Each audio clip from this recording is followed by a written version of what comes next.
And then he looks in, and his eyes get big as moons because he sees Pastor Jim stretched out in the back of the hearse.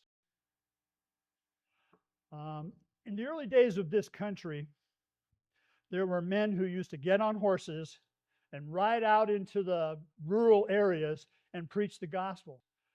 And you wouldn't think that that would exist today, but in some places like northern Wisconsin, there are still men who go out there to provide pastoral services to people in the nether regions of Wisconsin.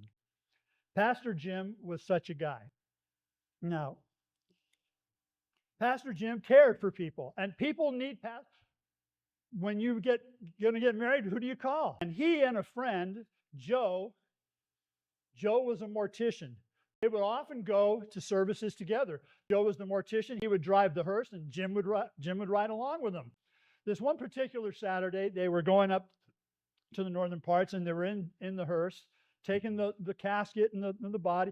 And Jim goes to the church, and he does a wonderful job with the sermon. And he gets back in the car, in the hearse, and Joe's going, "Man, Jim, you look a little tired." And Jim's going, "Yeah, that's been a lot of emotional stuff. 3 services and a graveside, and I am a little tired."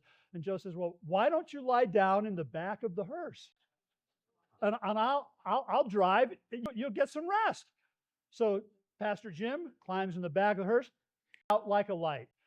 I was going to say he was dead asleep, but that didn't seem right.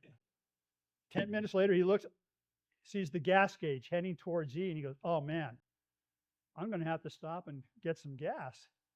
He's in the middle of nowhere, really, but he runs into a gas station. He pulls in, stops. He gets out because he needs to use the restroom. An attendant comes out. Those are people who come and fill your car up. They still have some of those in the country. Comes out and he says, "What do you need to fill it up?" So the attendant goes back, pulls the pump, puts it in the gas, starts filling it up. And then he looks in, and his eyes get big as moons because he sees Pastor Jim stretched out in the back of the hearse. Catches his breath and goes, "Whoa." He finishes pumping the gas. He turns around, puts the pump back, and just as he's doing that, Pastor Jim wakes up. Pastor Jim, kind of a little confused, not sure what he sees the guy, and he starts tapping on the window.